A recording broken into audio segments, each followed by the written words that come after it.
লাউলা আখরতানি ইলা আজালিন করিব فَأَصَّدَّقَ وَأَكُن مِّنَ الصَّالِحِينَ। আল্লাহ রাব্বুল আলামিন বলেন, ও আমার বান্দা বান্দি, আর তোমাকে সময় দেওয়া হবে না, এক সেকেন্ডের সময়ও তোমাদেরকে দেওয়া হবে না। আল্লাহ রাব্বুল আলামিন বলছেন, ওয়ালিকুল্লি উম্মাতিন আজাল ফাইযা জাআ আজালুহুম লা ইয়াস্তাখিরুনা সাআতাও ওয়ালা ইয়াস্তাকদিমুন। প্রত্যেকটা প্রাণীকে আল্লাহ রাব্বুল আলামিন নির্দিষ্ট সময় দিয়েছে। এই নির্দিষ্ট সময় যখন শেষ হয়ে যাবে, এক সেকেন্ড আগেও হবে না, এক সেকেন্ড পরেও হবে না। জাস্ট সময়ে আজরাইল আলাইহিস সালাতু ওয়াস সালাম এসে আমাদের জান কবজ করে রূহ বাইর করে নিয়ে যাবেন।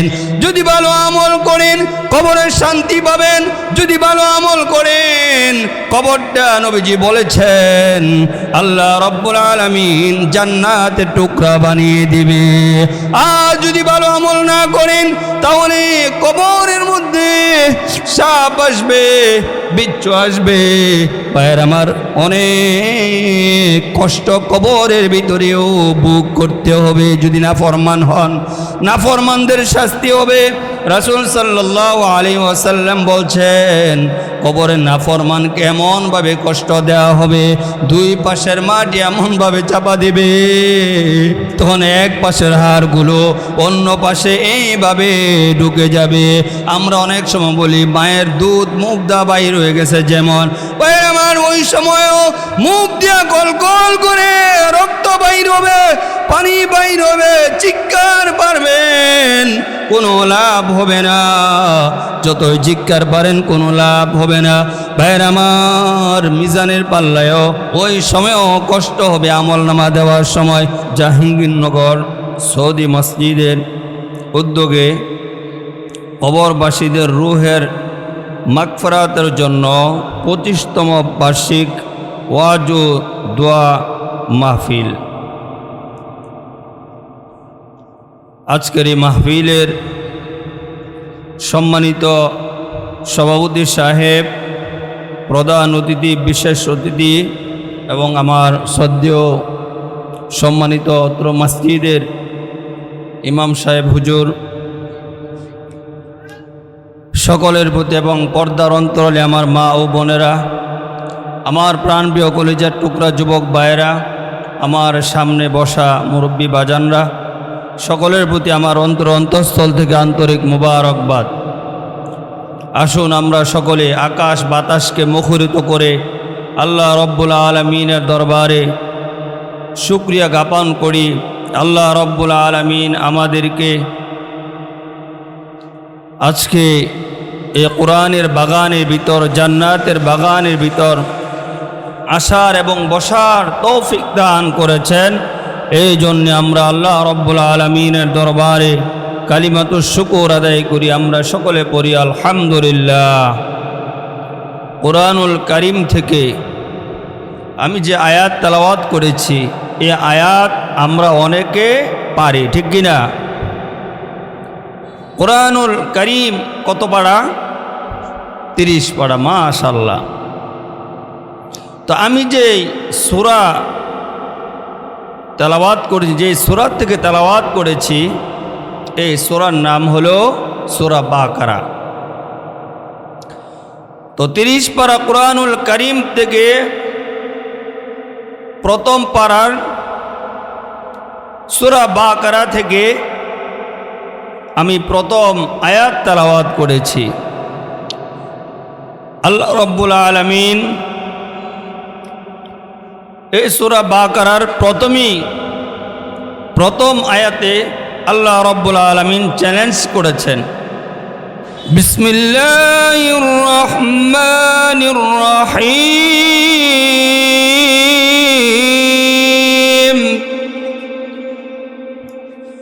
আলিফ লাম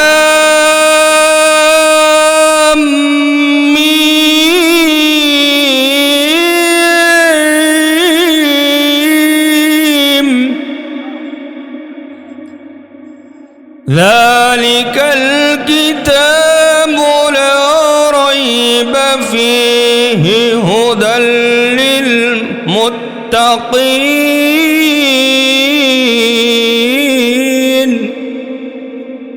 আল্লাহ রাব্বুল আলামিন বলছেন, এই কিতাবের মধ্যে ভুল তো দূরের কথা, বলে লেশ মাত্রও নাই।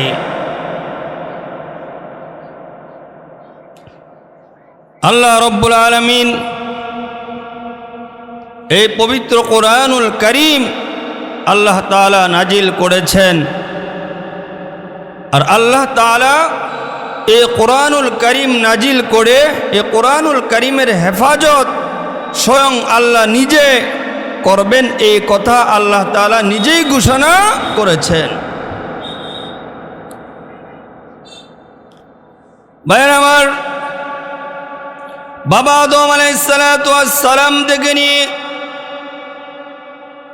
ঈসা আলাইহিস সালাতু ওয়াস সালাম পর্যন্ত যত কিতাব আল্লাহ রাব্বুল আলামিন পয়গম্বরদেরকে দিয়েছেন, যত কিতাব নাজিল করেছেন, ওই কিতাবগুলো হলো কিতাবুল্লাহ, শুধু আল্লাহর কিতাব।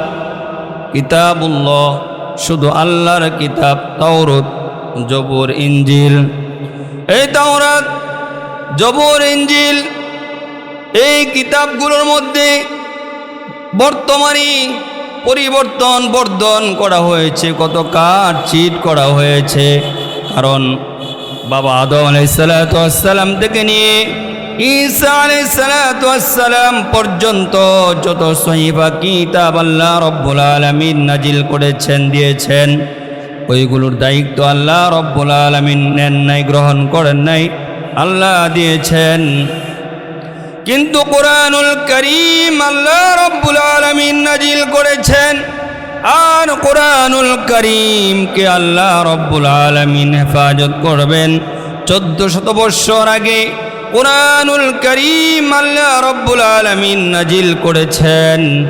আর কোরআনুল কারীমের ভুল ধরার জন্য নবীজি মুহাম্মদ সাল্লাল্লাহু আলাইহি ওয়াসাল্লামের জামানায় অনেক বড় বড় ইহুদি খ্রিস্টানদের পণ্ডিত যারা ছিল, অনেক জ্ঞানী বিজ্ঞানী যারা ছিল, বৈজ্ঞানিক যারা ছিল, কেউ পারে নাই। শত শত বছর, হাজার হাজার বছর চলে গেছে। অনেক বড় বড় বিজ্ঞান দার্শনিক, অনেক বড় বড় জ্ঞানী মানুষ চেষ্টা করেছে, এবং বিদুর্মীরা তো একেবারে প্রতিযোগিতামূলক চেষ্টা করেছে। কারণ যারা নাকি বড় বড় পণ্ডিত হয়েছে বিদুর্মীদের ভিতর, তারা চিন্তা করেছে কোরআনুল কারীমের ভিতরে যদি একটা ভুল ধরতে পারি তাহলে তাদের অনেক গর্ব হবে এবং তাদেরকে অনেক বড় বিজ্ঞানী বলবে, পৃথিবীর শ্রেষ্ঠ বিজ্ঞানী তাকে উপাধি দেওয়া হবে। ঠিক কিনা? প্রত্যেকটা মানুষের ভিতরে কিন্তু আপনার গর্ব, অহংকার মজ্জাগতভাবে এরকম আছে, কিন্তু অহংকার, গর্ব এটা একমাত্র আল্লাহরই বানায়। কিন্তু বিদুর্মীরা কোরআনের ভুল ধরার জন্য আপনার এত প্রচেষ্টা করেছে। 1400 বছর আগে আল্লাহ রাব্বুল আলামিন কোরআনুল কারীম নাজিল করেছেন। রাসূল সাল্লাল্লাহু আলাইহি ওয়াসাল্লামের জামানায় ইহুদি খ্রিস্টান তারা সকলে এবং অনেক ব্রেনিমেনি এবং তাদের যে বড় বড় পাদ্রী ছিল, পণ্ডিত ছিল, তারা অনেক চেষ্টা করেছে কোরআনুল কারীমের ভিতরে ভুল বাহির করার জন্য। কিন্তু কোরআনুল কারীমের ভুল বাহির করবে যে দূরের কথা, যারা কোরআনুল কারীমের সংস্পর্শে এসেছে তারা আরো কালিমা পড়ে মুসলমান হয়ে গেছে। বলেন সুবহানাল্লাহ। ভাই আমার, কোরআনুল কারীম জ্যান্ত জীবিত আল কোরআন। এই কোরআনের সাথে যদি আপনি কথা বলেন, কোরআনের ভাষা যদি আপনি বুঝেন, তাহলে আপনি যেমন জীবিত কোরআনের সাথে আপনি কথা বলছেন, আপনি এটা উপলব্ধি করতে পারবেন। আল্লাহ রাব্বুল আলামিন কোরআনুল কারীমের ভিতরে কত সুন্দর করে কোরআনুল কারীম জবাব দিয়েছে। আল্লাহ তাআলা জবাব দিয়েছেন। এই কোরআনের ভাষা যদি আপনি বুঝেন তাহলে আপনি বুঝতে পারবেন যে আপনি কোরআনুল কারীমের সাথে কথা বলছেন। আপনি যদি কোরআন কারীমকে জিজ্ঞেস করেন, ও কোরআন কারীম তোমার নাম কি? যদি কোরআনুল কারীমকে আপনি জিজ্ঞাসা করেন তোমার নাম কি, কোরআনুল কারীম জবাব দেবে আমি কোরআন। সুবহানাল্লাহ বলেন। ভাইয়ের আমার, কোরআনুল কারীমকে যদি জিজ্ঞাসা করেন যে তোমার বাড়ি কোথায়, কোরআনুল কারীম উত্তর দিবে ফি লাওহিম মাহফুজ, আমার বাড়ি হলো লোহে মাহফুজ। কোরআনুল কারীমকে যদি আপনি জিজ্ঞাসা করেন তুমি কোন মাসে নাজিল হয়েছ, কোরআনুল কারীম জবাব দিয়া দিবে শাহরু রমাদানাল্লাযী উনজিলা ফীহিল কুরআন, আমি রমজান মাসে নাজিল হয়েছে। কোরআনুল কারীমকে যদি আপনি প্রশ্ন করেন যে রমজান মাসে কোন সময় তুমি নাজিল হয়েছ, কোরআনুল কারীম জবাব দিয়া দিবে ইন্না আনজালনাহু ফি লাইলাতিল কদর, আমি লাইলাতুল কদরের রাত্র নাজিল হয়েছি। কোরআনুল কারীমকে যদি আপনি প্রশ্ন করেন তোমার মধ্যে কি কোনো সন্দেহ আছে, কোরআনুল কারীম জবাব দিয়ে দিবে, কোরআনুল কারীম জবাব দিয়ে দিবে যালিকাল কিতাবু লা রাইবা ফী, আমার মধ্যে সন্দেহ তো দূরের কথা, সন্দেহ লেশ মাত্র নাই। আর যদি সন্দেহ লাগে তাহলে কোরআনুল কারীম বলছে, তাহলে যদি তোমাদের সন্দেহ লাগে কোরআনুল কারীম বলছে ওয়াইন কুনতুম ফি রাইবিম মিম্মা নাযালনা আলা আবদিনা ফাতু বিসূরাতিম মিন মিসলিহি, আমি কোরআনের মতো ছোট্ট একটি সূরা তোমরা বানিয়ে দেখাও। আচ্ছা বলুন, পৃথিবীর কোনো মানুষের সে ব্রেন আছে, জ্ঞান আছে কোরআনুল কারীমের মতো একটা আয়াত বানানোর চেষ্টা করেছিল? রাসূল সাল্লাল্লাহু আলাইহি ওয়াসাল্লামের জামানায় চেষ্টা করেছিল বানানোর জন্য, কিন্তু বানানো হয় নাই, বানাইতে পারে নাই। কিয়ামত পর্যন্ত এই কোরআনুল কারীমের মতন একটা আয়াত যত জ্ঞানী ব্যক্তি আসুক না কেন কেউ পারবে না, ঠিক কিনা? কোরআনুল কারীমকে যদি আপনি প্রশ্ন করেন আমরা কিভাবে তেলাওয়াত করব, কোরআনুল কারীম জবাব দিয়া দিবে। কোরআন কারীম বলবে অরাত্তিলিল কুরআন তারতিলা, আমাকে তারতিলের সাথে তেলাওয়াত করো, তাসবিহ সহকারে তেলাওয়াত করো, আদবের সহিত তেলাওয়াত করো। কোরআনুল কারীমকে যদি আপনি প্রশ্ন করেন যে আমি তোমাকে কিভাবে শুনবো, কোরআনুল কারীম জবাব দিয়ে দিবে ওয়াইযা কুরিয়াল কুরআনু ফাসতামিউ লাহু ওয়া আনসিতু লাআল্লাকুম তুরহামুন, আমাকে শুনবি মনোযোগ সহকারে এবং চুপ থাকবে। কোরআনুল কারীমকে যখন আপনি জিজ্ঞাসা করবেন তোমাকে নাজিল করেছে কে, কোরআনুল কারীম জবাব দিবে তানজিলুম মির রাব্বির রহিম, যে আল্লাহ আমাকে নাজিল করেছেন। কোরআনুল কারীমকে যদি আপনি প্রশ্ন করেন যে কোরআন তোমাকে হেফাজত করবে কে, কোরআনুল কারীম জবাব দেবে ইন্না নাহনু নাযালনা যিকরা ওয়া ইন্না লাহু লাহাফিজুন। কোরআনুল কারীম জবাব দিবে যে আমাকে আল্লাহ হেফাজত করবে। সুবহানাল্লাহ বলেন।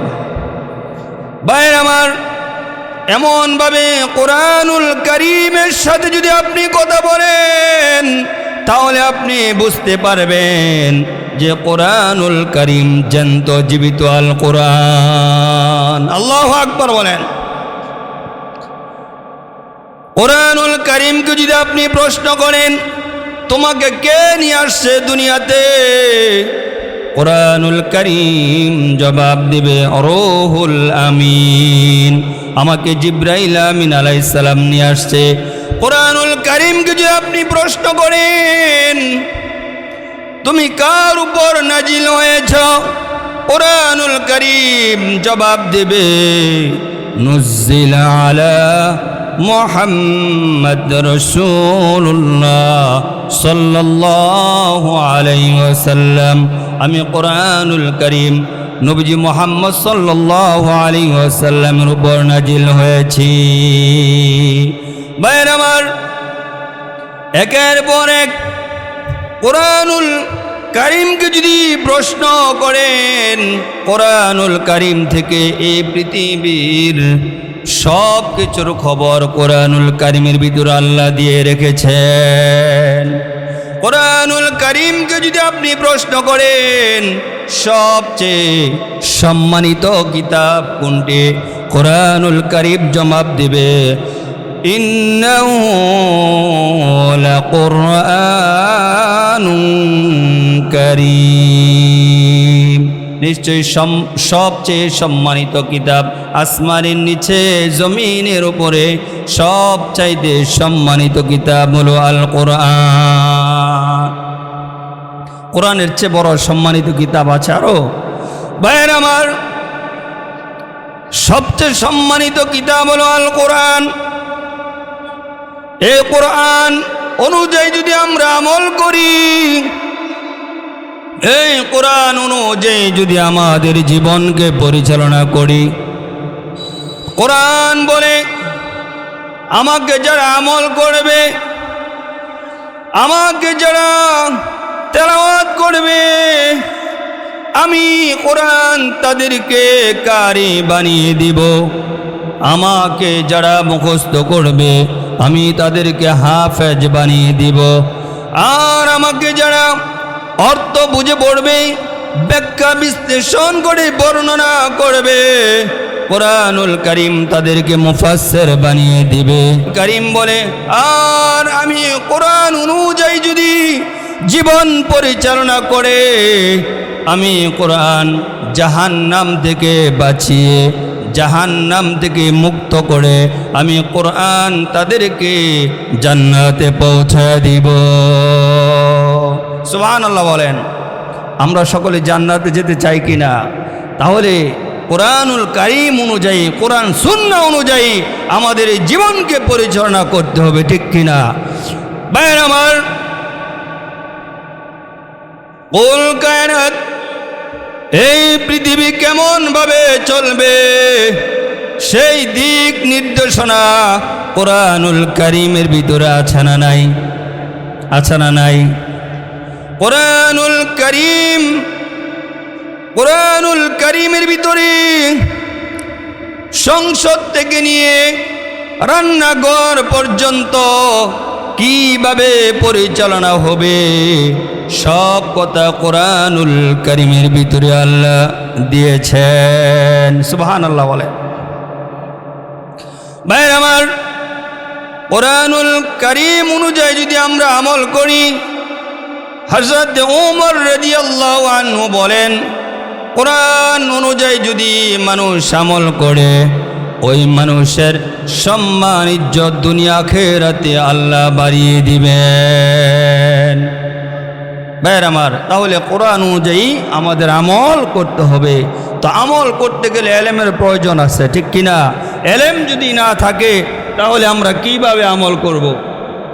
যদি আমরা কিভাবে আমল করব? তাহলে আমরা এলেম অর্জন করতে হলে আমাদের কোরআনুল কারীম শিক্ষা গ্রহণ করতে হবে। এবং এখন আমরা যারা বড় হয়ে গেছি, আমরা তো আর মাদ্রাসায় যেতে পারবো না, ঠিক কিনা? তাহলে আমাদের জন্য মাদ্রাসা কি? আমাদের জন্য এখন যেখানে যেখানে কোরআনের তালিম হয়, আলেম সাহেব, ইমাম সাহেব, যেখানে তালিম হয় কোরআনের, বা আপনি যেখান থেকে যে উস্তাদের মাধ্যমে ভালো লাগে, যারা বড় হয়ে গেছেন তখন, বা আপনার বর্তমান সময়ে তাবলিগ জামাত আছে, আপনারা যেতে পারেন কোরআন শিক্ষার জন্য। এই জন্য ভাইয়ের আমার, তবে কোরআন শিক্ষা গ্রহণ করতে হবে। আপনাদের মসজিদের সম্মানিত ইমাম সাহেব আছেন, উনি অত্যন্ত আলহামদুলিল্লাহ ভালো মানুষ, মুরব্বী মানুষ। তো উনার কাছে আয়সা যদি আপনারা যারা মুরব্বী আছেন বলেন যে আমাকে সূরা শুদ্ধ হয় না, সঠিকভাবে পড়তে পারি না, আমাকে কোরআন শিখান, তাহলে উনি কি না করবে আপনাদেরকে? উনি হাজার হাজার ছাত্রের উস্তাদ, উনি হাজার হাজার আলেমদের উস্তাদ, উনি আপনাকে না করবে না, উনি আপনাকে আরো খুশি মনে পড়াবে। এই জন্য ভাইয়ের আমার, সংক্ষিপ্ত সময় আমি আপনাদেরকে বলছি, কোরআনুল কারীম অবশ্যই শিক্ষা গ্রহণ করতে হবে। যদি কোরআনুল কারীম শিক্ষা গ্রহণ না করেন তাহলে আপনি আপনার ফরজ হুকুম যে আল্লাহ পাকের পক্ষ থেকে, সেই হুকুমটা আপনি লঙ্ঘন করেছেন। হাদিসের মধ্যে আসছে, রাসূলুল্লাহ সাল্লাল্লাহু আলাইহি ওয়াসাল্লাম বলছেন, তলাবুল ইলমি ফরিদাতুন আলা কুল্লি মুসলিম, প্রত্যেক মুসলমান নরনারীর উপর ইলমে দ্বীন শিক্ষা করা ফরজ। এই হাদিস ছোট ছোট সন্তানেরা, বাচ্চারা এই হাদিস পড়ে, আপনারা তো শুনেন, কিন্তু সারা জীবন পার করে দিলাম, কিন্তু এখনো আমার মনে হয় অনেক আমার মুরব্বী বাজান আছে সূরা ফাতিহা সই শুদ্ধ করে পড়তে পারে না। সারা জীবন ভর আয়াতুল কুরসি, সূরা হাশর, সূরা ইখলাস, ফালাক, নাস, এই সূরাগুলো অনেক মুরব্বী বাজানরা আছে এখনও সহি শুদ্ধ করে পড়তে পারে না। আবার অনেক আমার এমন যুবক ভাইয়েরা আছে, তারা শুধু বলে শিখতে হবে, পড়তে হবে, শিখতে হবে, পড়তে হবে, এমনভাবে শুধু বলে, কিন্তু সময় তো আর বসে থাকে না, সময় কিন্তু চলে যাচ্ছে। আপনারাও এখানে আছেন, আমি অনেক মুসল্লিদেরকে এমনও দেখছি, বলতে বলতে 5 বছর, 6 বছর, 10 বছর চলে যায়, কিন্তু বলার মাধ্যমেই থাকে, কিন্তু কোরআন শিক্ষা করা যে ফরজ, সে ফরজ হুকুম সে আর সময় পাই না শিক্ষা করার। দুঃখের বিষয় না? 5 বছর আপনার চলে যায় শুধু বলতে বলতে, আপনার শিক্ষার সময় পায় না, তো কবে শিখবে? আপনার ফজরের নামাজের পরে তো সূরা শিখাই, দোয়া পড়াই, এরপরে আপনার সূরা হাশর শিখাই। তো এক মুসল্লি আমাকে বলতেছে যে হুজুর, আপনার তো দরকার কি, আপনার কি ঠেকা যে ফজরের ফরজ নামাজের পরে আবার এতটুকু সময় বসায় রাখেন আপনি, এটা আপনার কি দরকার আছে? আপনি এখন বুঝেন আমি কষ্ট করি মানে তাকে শেখানোর জন্য, আর আমাকে বলতেছে যে আপনার কি প্রয়োজন এখানে সময় নষ্ট করার?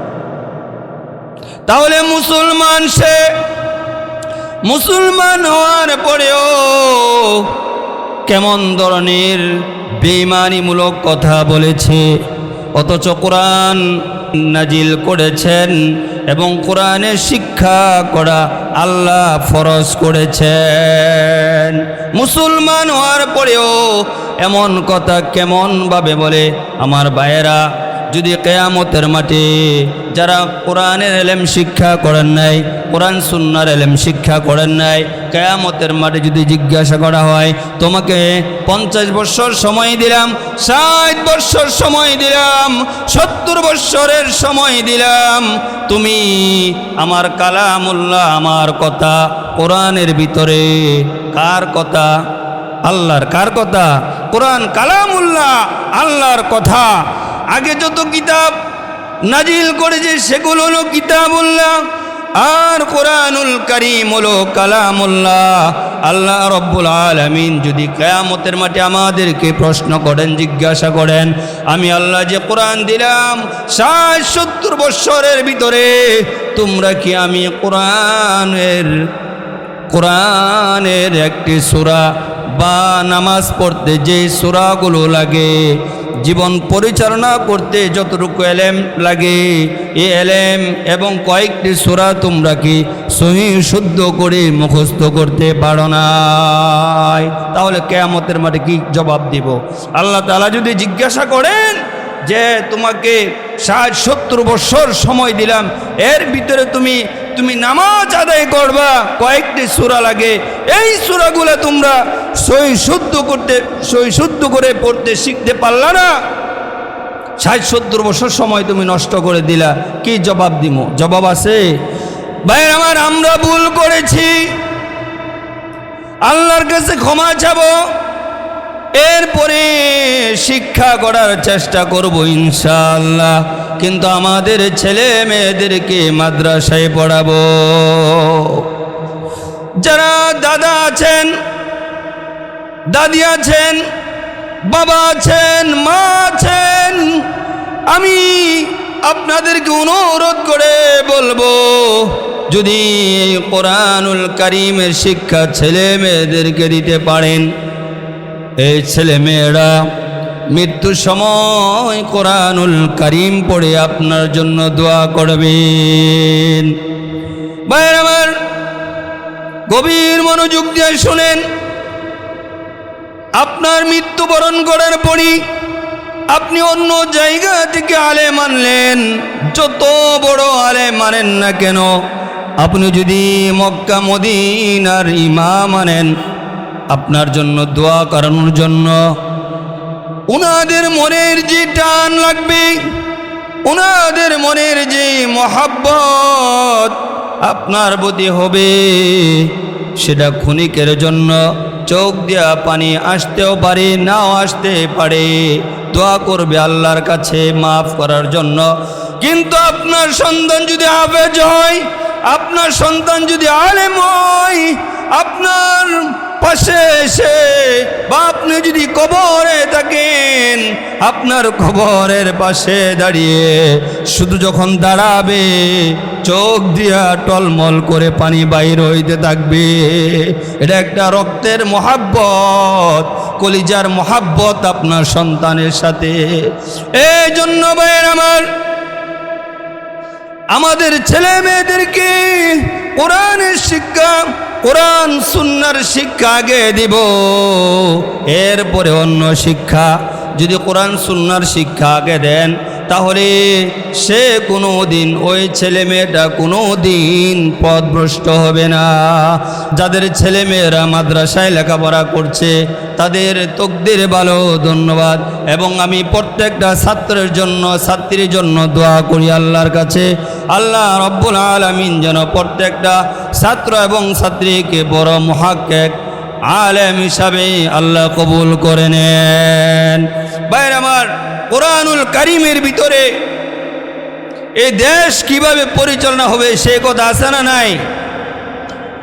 সংসদ কিভাবে চলবে, আমাদের দেশ কিভাবে চলবে, এই কথা কোরআনুল কারীমে আছে না নাই? যদি আমাদের দেশটা কোরআনুল কারীম দিয়া চলতো, তাহলে আমরা শান্তিতে থাকতে পারতাম, বাংলাদেশটা শান্তিতে ভরপুর হয়ে যেত, ঠিক কিনা? কিন্তু কোরআনুল কারীম অনুযায়ী আমাদের দেশ চলবে, 71-এর পরে এই পর্যন্ত শুধু আমরা লড়াই সংগ্রাম জেহাদ করে যাচ্ছি। কারণ কোরআনের বিরুদ্ধে কথা বলে, রাসূল সাল্লাল্লাহু আলাইহি ওয়াসাল্লামের বিরুদ্ধে কথা বলে, এবং কোরআনের যে আইন কানুন আছে, ফতোয়া আছে, এই ফতোয়ার বিরুদ্ধে, আইন কানুন বিরুদ্ধে কথা বলে একের পর এক আমরা শুধু জেহাদ সংগ্রাম যুদ্ধ করে যাচ্ছি কোরআনের আইন বাস্তবায়ন করার জন্য। কিন্তু কোরআনের আইন বাস্তবায়ন বাংলাদেশে করবে তো দূরের কথা, 71-এর পরে থেকে এই পর্যন্ত শুধু আমরা আরো উল্টা জেহাদ সংগ্রাম করে যাচ্ছি কোরআনের সম্মান রক্ষার্থে, কোরআন সুন্নাহর সম্মান রক্ষার্থে। এরপরে রাসূল সাল্লাল্লাহু আলাইহি ওয়াসাল্লামের শান মানের বেজ্জতি কথা বলে রাসূল সাল্লাল্লাহু আলাইহি ওয়াসাল্লামের ইজ্জত হেফাজতের জন্য সংগ্রাম লড়াই আমরা করে যাচ্ছি। কিন্তু বর্তমান সময়ে এই বাংলাদেশে 90% মুসলমান রয়েছে, অথচ 71-এর পরে শুধু খালি কোরআন দিয়া এই দেশ পরিচালনা হওয়ার কথা ছিল, দরকার ছিল, ঠিক কিনা? ঠিক আছে না? মুসলমান 90% মুসলমান, দুঃখের বিষয় 90% মুসলমানের রাষ্ট্রের মধ্যে কোরআন দিয়া দেশ চলে না, কোরআন সুন্নাহ অনুযায়ী দেশ চলে না। যদি এটা একবার চিন্তা করি আমরা মুসলমান, অত্যন্ত পরিতাপ এবং দুঃখের বিষয়। ভাইরা আমার, কোরআনুল কারীম অনুযায়ী যদি আমাদের রাষ্ট্রীয় জীবন, আমাদের আন্তর্জাতিক জীবন, আমাদের পারিবারিক জীবন, আমাদের দাম্পত্য জীবন আমরা যদি কোরআনুল কারীম অনুযায়ী পরিচালনা করি, তাহলে দুনিয়া এবং আখিরাতে আল্লাহ রব্বুল আলামিন আমাদেরকে শান্তি দান করবেন। আমরা দুনিয়া আখিরাতে শান্তি চাই কিনা? আখিরাতে যদি আমরা শান্তি পেতে চাই তাহলে আমাদের জান্নাতে যেতে হবে, ঠিক কিনা?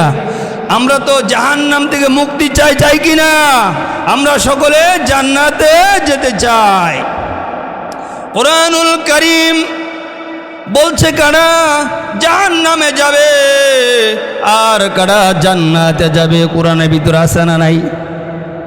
কোরআনের ভিতরে আল্লাহ রব্বুল আলামিন বলছেন, ইল্লিন শব্দ বলছেন, সিজ্জিন শব্দ বলেছেন।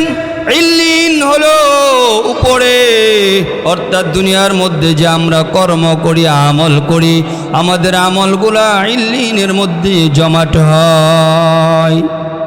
আর সিজ্জিন হলো জাহান্নাম, অর্থাৎ জাহান্নামের গর্ত নিচে।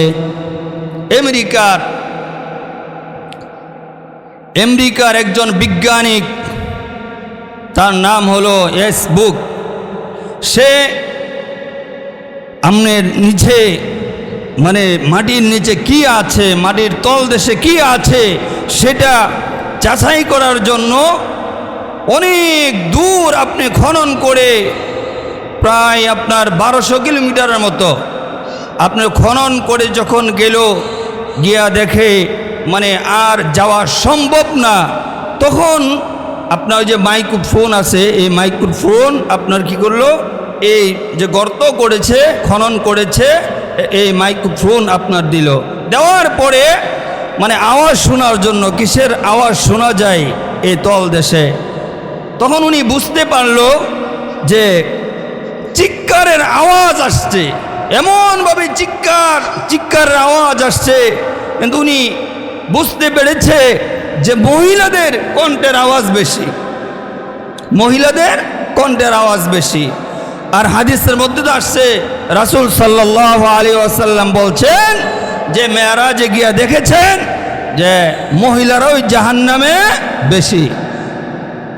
ভাইরা আমার, তখন উনি বললেন, মাইক্রোফোন যখন আমি দিলাম, এই মাইক্রোফোনের মাধ্যমে আমি শুনতে পারলাম যখন কান্নার আওয়াজ, আর রাসূলুল্লাহ সাল্লাল্লাহু আলাইহি ওয়াসাল্লামের হাদিসকে আমি মিলাইলাম, তখন এই ফেসবুক আমেরিকার বড় বিজ্ঞানী সে জাহান্নাম যে সিজ্জিন গর্ত আছে সেটা বিশ্বাস করে নিয়েছে। আর অনেক ঘটনা কোরআনুল কারীমের ভুল ধরতে এসে যে আপনার অনেক খ্রিস্টানদের আপনার বড় বড় পাদ্রী তারা মুসলমান হয়ে গেছে, আপনার বহু সময় সংক্ষিপ্ত। ভাই আমার, কোরআনুল কারীমের ভিতরে কারা জান্নাতে যাবে আর কারা জাহান্নামে যাবে এই কথা কোরআনুল কারীমের ভিতর আল্লাহ বলছেন।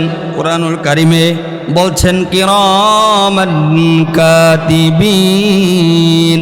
আমাদের দুই কাঁধে দুইটা ফেরেশতা আছে না নাই? আমরা যা কিছু করছি সব কিছু এই দুই ফেরেশতা লেখেন কিনা? অবশ্যই লেখেন। তারপরেও আমরা কেমনভাবে গুনার কাজ করি, অথচ দুই কাঁধে দুই ফেরেশতা আমাদের আছে, এই যে লিখতেছে। ভাইয়ের আমার, কোরআনুল কারীমের ভিতর আল্লাহ বলছেন ইকরা কিতাবাক কাফা বিনাফসিকাল ইয়াওমা আলাইকা হাসিবা। কিয়ামতের মাঠে আপনি যে দুনিয়ার মধ্যে যে আমল করেছেন সে আমল আপনার গলার মধ্যে ঝুলাইয়া দেওয়া হবে। কিন্তু আপনি যখন আপনার আমল দেখবেন আপনি নিজেই প্রমাণ হয়ে যাবেন আপনি জাহান্নামী। আপনি নিজেই প্রমাণ হয়ে যাবেন আপনি জাহান্নামী। এই জন্য ভাইয়ের আমার, জাহান্নামে তো আমরা কেউ যেতে চাই না। জাহান্নাম থেকে আমরা সকলে বেঁচে থাকতে চাই। জাহান্নাম থেকে যদি আমরা বেঁচে থাকতে চাই তাহলে আমাদের দুইটি কাজ করতে হবে। আল্লাহ রাব্বুল আলামিন বলছেন ইন্নাল্লাযীনা আমানু ওয়া আমিলুস সালিহাতি কানাত লাহুম জান্নাতুল ফিরদাউসি নুজুলা। নিশ্চয়ই যারা আমি আল্লাহর উপর ঈমান আনয়ন করবে এবং আমলে সালেহ করবে, নেক আমল করবে, আমি আল্লাহ রাব্বুল আলামিন আমার ওই সকল বান্দা বান্দীদেরকে জান্নাতুল ফিরদাউসের মেহমান বানাবো। আমরা তো জান্নাতুল ফিরদাউসের মেহমান হতে চাই। তাহলে আমাদের কি করতে হবে? 1 নাম্বার আল্লাহর উপর ঈমান আনতে হবে, 2 নাম্বার নেক আমল করতে হবে। হায়াতে জিন্দেগির ভিতরে বেশি বেশি নেক আমল করতে হবে। ভাইয়ের আমার, আমাদেরকে আল্লাহ রাব্বুল আলামিন মূল্যবান হায়াত দান করেছেন। এই মূল্যবান হায়াত যখন আমাদের ফুরিয়ে যাবে, শেষ হয়ে যাবে, মুমূর্ষু অবস্থায় মৃত্যু শয্যায় আমরা যখন শায়িত হব, ওই সময় আল্লাহ রাব্বুল আলামিনকে ডাক দিয়ে বলবো, প্রভু গো, আমাকে আর একটু সময় দাও, আমাকে আর একটু সুযোগ দাও। আমি তোমার হুকুম আহকাম মানি নাই। আল্লাহ আপনার হাবিব নবীজি মুহাম্মদ সাল্লাল্লাহু আলাইহি ওয়াসাল্লামের সুন্নত তরিকায় চলি নাই, বড় ভুল করেছি, জীবন শেষ হয়ে গেছে, মুমূর্ষু অবস্থা। আল্লাহ একটু সময় দাও, আল্লাহ একটু সুযোগ দাও। আল্লাহ রাব্বুল আলামিন এই কথাও কোরআনুল কারীমের ভিতরে বলছেন, লাউলা আখরতানি ইলা আজালিন করিব ফাসাদ্দাক ওয়া আকুম মিনাস সালিহিন। আল্লাহ রাব্বুল আলামিন বলেন, ও আমার বান্দা বান্দি, আর তোমাকে সময় দেওয়া হবে না, 1 সেকেন্ডের সময়ও তোমাদেরকে দেওয়া হবে না। আল্লাহ রাব্বুল আলামিন বলছেন, ওয়ালিকুল্লি উম্মাতিন আজাল ফাইযা জাআ আজালুহুম লা ইস্তাখিরুনা সাআতাও ওয়া লা ইস্তাকদিমুন। প্রত্যেকটা প্রাণীকে আল্লাহ রাব্বুল আলামিন নির্দিষ্ট সময় দিয়েছে। এই নির্দিষ্ট সময় যখন শেষ হয়ে যাবে, 1 সেকেন্ড আগেও হবে না, 1 সেকেন্ড পরেও হবে না, জাস্ট সময়ে আজরাইল আলাইহিস সালাতু ওয়াস সালাম এসে আমাদের জান কবজ করে রূহ বাইর করে নিয়ে যাবেন। যদি ভালো আমল করেন কবরের শান্তি পাবেন, যদি ভালো আমল করেন কবরটা নবীজি বলেছেন আল্লাহ রাব্বুল আলামিন জান্নাতের টুকরা বানিয়ে দিবে। আর যদি ভালো আমল না করেন তাহলে কবরের মধ্যে সাপ আসবে, বিচ্ছু আসবে। ভাইয়ের আমার, অনেক কষ্ট কবরের ভিতরেও বুক করতে হবে যদি নাফরমান হন। নাফরমানদের শাস্তি হবে। রাসূল সাল্লাল্লাহু আলাইহি ওয়াসাল্লাম বলছেন কবরের নাফরমানকে এমনভাবে কষ্ট দেওয়া হবে, 2 পাশের মাটি এমনভাবে চাপা দিবে, তখন এক পাশের হাড়গুলো অন্য পাশে এইভাবে ঢুকে যাবে। আমরা অনেক সময় বলি মায়ের দুধ মুখ দা বাইর হয়ে গেছে, যেমন আমার ওই সময়ও মুখ দিয়া কল কল করে রক্ত বাইর হবে, পানি বাইর হবে, চিৎকার পারবেন, কোনো লাভ হবে না। যতই চিৎকার পারেন কোনো লাভ হবে না। ভাইয়ের আমার, মিজানের পাল্লায়ও ওই সময়ও কষ্ট হবে আমল নামা দেওয়ার সময়। তো ভাইয়ের আমার, আমরা কোরআন অনুযায়ী আমরা জীবন যাপন করব আর 5 ওয়াক্ত নামাজ আদায় করব। কোরআনুল কারীম আল্লাহ বলছেন মা সালাকাকুম ফি সাকর ক্বালু লাম নাকু মিনাল মুসাল্লিন। জাহান্নামের ফেরেশতারা জিজ্ঞাসা করবে তোমরা জাহান্নামে কেন আসছো? জিজ্ঞাসা করবে ফেরেশতারা, তখন বলবে ক্বালু লাম নাকু মিনাল মুসাল্লিন, দুনিয়ার মধ্যে আমরা মুসল্লি ছিলাম না। এই জন্য ভাইয়ের আমার, ও আমার বাজানরা, ও আমার যুবক ভাইয়েরা, আপনাদেরকে অনুরোধ করে আমি বলি 5 ওয়াক্ত নামাজ আদায় করেন। 5 ওয়াক্ত নামাজ ইহতিমাম গুরুত্ব সহকারে আদায় করেন। নবীজি মুহাম্মদ সাল্লাল্লাহু আলাইহি ওয়াসাল্লাম বলছেন আমার যে উম্মত 5 ওয়াক্ত নামাজ, দৈনিক 5 ওয়াক্ত নামাজ আদায় করবে, কাল কিয়ামত কঠিন হাসরের মাঠে আল্লাহ নিজ জিম্মায় তাদেরকে জান্নাত দান করবেন। আসসালামু আলাইকুম ওয়া রাহমাতুল্লাহ ওয়া আলহামদুলিল্লাহ।